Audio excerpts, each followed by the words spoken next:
to lead that celebration than a felon who dodged the draft by getting a note from his father's podiatrist. Tonight, for the first time, the chairman of the Joint Chiefs of Staff, General Mark Milley, is responding to shocking comments posted online by Donald Trump. A fitness competition on the National Mall because there's nothing our Burger King values more than exercise. A $50 million parade for empty bleachers?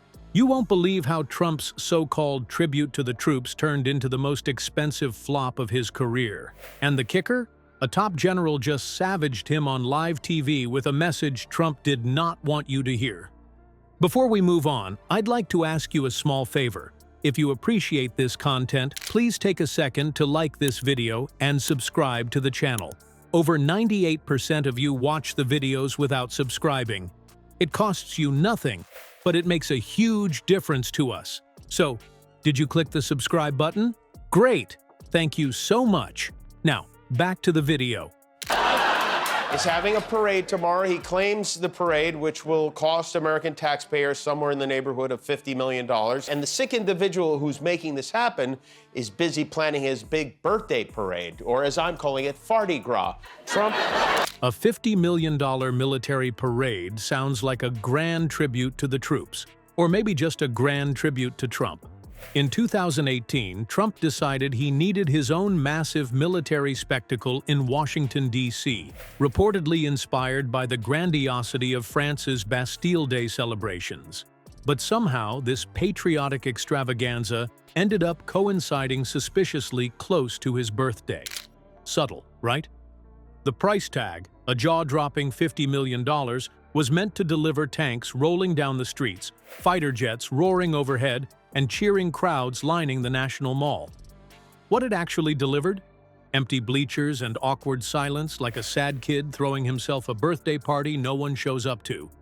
The pushback came fast and fierce from both the public and military leaders. Critics slammed the parade as wasteful and completely unnecessary, especially when major issues like veteran homelessness were being ignored. Social media erupted with people asking, why spend $50 million hauling tanks into D.C. when that same money could actually go toward helping veterans or active service members? Even top defense officials weren't thrilled. They pointed out that parades like this don't reflect American military tradition. This isn't North Korea, after all. One military spokesperson reportedly referred to it as an expensive vanity project. It's hard to imagine the troops feeling inspired when the loudest applause came from Trump clapping for himself. The event itself was just as cringeworthy as it sounds. It's one thing to dream up a patriotic spectacle, but it's another to execute it like you're directing a middle school play. A few scattered crowds showed up, but the overwhelming image was row after row of empty bleachers and streets that looked like they might have been cordoned off for a rained-out marathon. Late-night comedians had a field day. This morning, some of the troops who were ordered to march in this parade tomorrow had a dress rehearsal, and you can see him. It's weird honoring every era of the Army's history and one Navy guy from the Village People. The day is scheduled to begin at 9:30 a.m. Seeing soldiers march in their regular clothes. Looks like a very well-organized bachelor party. Jimmy Kimmel joked that Trump, who dodged the draft with a suspicious doctor's note about bone spurs, was throwing himself a military parade as if he'd ever served a day in his life. To lead that celebration than a felon who dodged the draft by getting a note from his father's podiatrist. A fitness competition on the National Mall because there's nothing our Burger King values more than exercise. The irony was thicker than Trump's questionable spray tan. By the end, the parade became less about honoring America and more about stroking Trump's ego, an expensive, empty display that perfectly captured the disconnect between Trump's self-image and reality. And people weren't just rolling their eyes, they were angry. Even military leaders had plenty to say, setting up one of Trump's most humiliating moments when General Milley weighed in.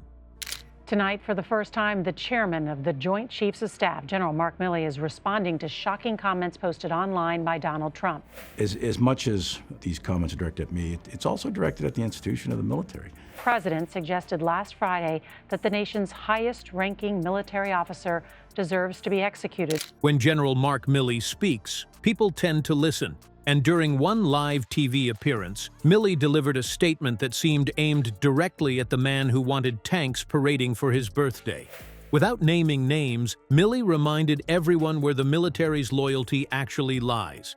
We don't take an oath to a country. We don't take an oath to a tribe. We don't take an oath to a religion. We don't take an oath to a king or a queen or to a tyrant or a dictator, and we don't take an oath to a wannabe dictator. We don't take an oath to an individual. We take an oath to the Constitution. That wasn't just a mic drop. It sounded like a full sound system crash for someone like Trump. For communications the general had with China during the final months of the Trump administration. That's right, he said that. That's correct. He is suggesting that you be punished by death. The former commander-in-chief to his former top military advisor. Look, I'm a soldier. I've been faithful and loyal to the Constitution of the United States for 44 and a half years. The timing of Milley's statement made it even more striking. Throughout Trump's presidency, he had an ongoing habit of using the military as a backdrop for his personal branding. Whether it was posing next to military leaders like action figures or hosting his ill-fated parade, Trump's playbook seemed to treat the military less like a respected institution and more like an accessory. Milley's comments stood in stark contrast, almost as if they were carefully designed to bring some much-needed reality into Trump's fantasy world of dictator photo ops. Milley's track record adds even more weight to his words. This is a general who spent his career prioritizing democratic principles, refusing to let the military align itself with any political party or leader. His commitment to keeping the military nonpartisan has been consistent, even when that stance put him in the spotlight for refusing to endorse Trump's theatrics.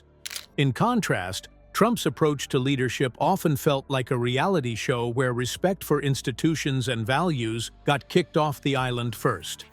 As you'd expect, Americans who value the military's role as a defender of democracy found Milley's words powerful. They were a reminder that the military isn't here to boost egos or throw parades. It's here to honor the Constitution, and that's a concept no amount of tanks or confetti could ever replace. Trump's parade wasn't about patriotism, it was about his ego, and the empty bleachers proved it. For $50 million, he got a lonely spectacle that couldn't even buy admiration. Meanwhile, General Mark Milley stepped in with a sharp reminder.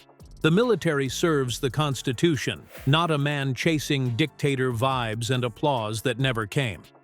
Milley's words hit harder because they emphasized what genuine respect for democracy looks like, exposing how shallow performative nationalism really is. At the end of the day, no parade full of tanks could hide the truth, especially when the only thing more empty than the bleachers was Trump's message.